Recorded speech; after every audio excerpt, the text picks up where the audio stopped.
format dans ce 20h week-end. D'abord, le trafic ferroviaire. Après la réussite de la phase d'essai, les Caïsiens souhaitent que le train n'arrête plus de siffler.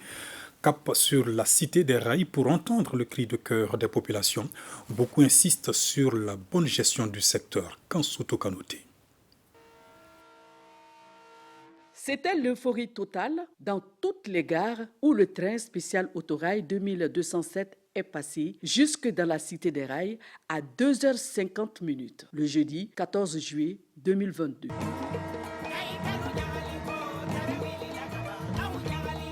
Et les agents de la régie du chemin de fer de Caille, Maïna, Amidedi se réjouissent de cette relance du trafic ferroviaire et remercie le colonel Assimi Goïta et son gouvernement. Oh, mais j'étais content. Lorsque j'ai vu les images, j'ai pleuré. Nous, notre vie est liée au chemin de fer. Vous voyez, s'il n'y a pas de train, ça ne va pas. Mais s'il y a un train, nous sommes contents vraiment. Quand le train est déjà en gare, quand vous voyez les vieilles personnes se déplacer pour tousser la rame, ça fait combien d'années ils n'ont pas vu la rame, ils n'ont pas entendu siffler le train.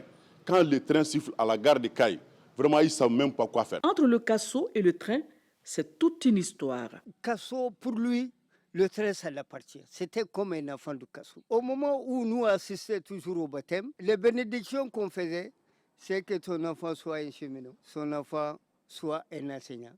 C'était les plus grandes bénédictions que le Casso donnait. Le fait que le train soit arrêté, ça fait que beaucoup de villages kassonké ont disparu. Et 80% de ces villages ont été créés généralement par des cheminots qui travaillaient sur la voie. Donc, c'était une vie liée au rail. Si, pour certaines personnes, la chute du chemin de fer est due à la mauvaise gestion, plus précisément au douga, qui veut dire charognard, pour d'autres, le douga n'est pas la cause principale de la faillite du chemin de fer. À un moment, la gestion de la régie était abandonnée et que c'était même personnalisé. Certaines personnes avaient leur wagon au niveau de la régie. Il y avait d'autres personnes qui avaient leur ticket parallèle, qu'on appelle communément ici le douga.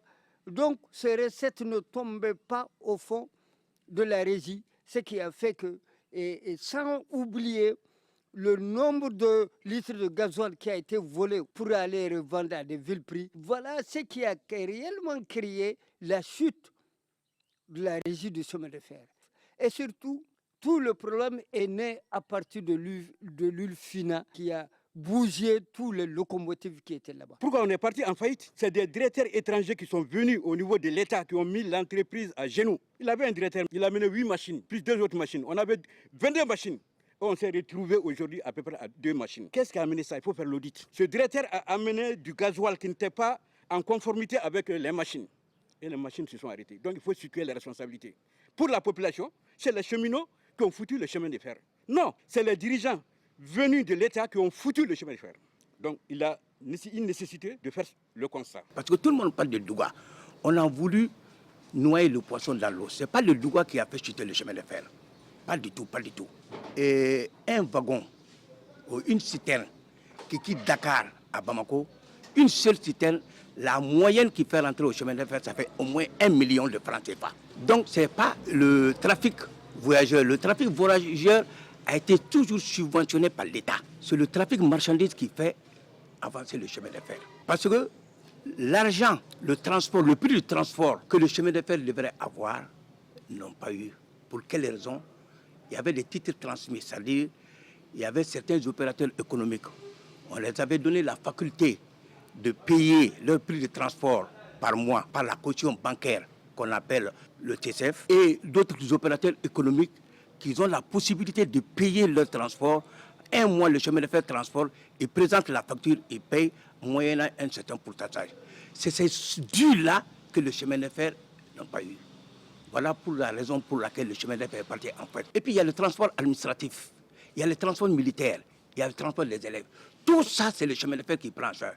Un fonctionnaire qui travaille, sa famille, quand il est muté, alors donc il bénéficie d'un transport administratif, toute sa famille. Les élèves, pendant leurs vacances, vous imaginez le nombre d'élèves boursiers, ils bénéficiaient aussi de la faculté de transport. Mais c'était ces sommes-là qui ne sont pas dues au chemin de fer.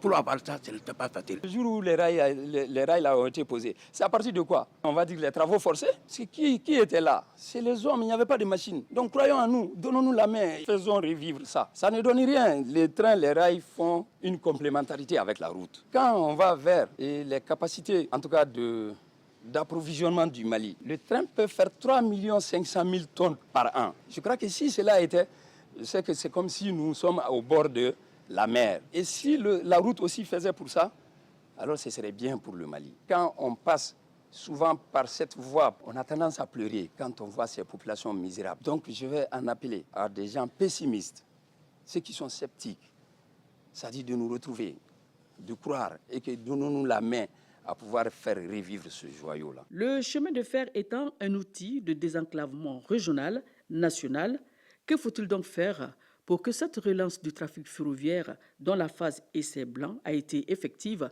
mercredi 13 juillet 2022, soit une continuité? Pour la bonne relance du chemin de fer, franchement, il faut des vrais cheminots, c'est-à-dire des gens qui aiment le chemin de fer. Il faut que le chemin de fer, d'abord, qui ait une identité particulière de la première région, il faut que ces gens-là sachent que le chemin de fer circule d'abord pour la première région et d'abord pour la nation entière. Maintenant, ce qu'on a vu à l'essai suffit, quoi.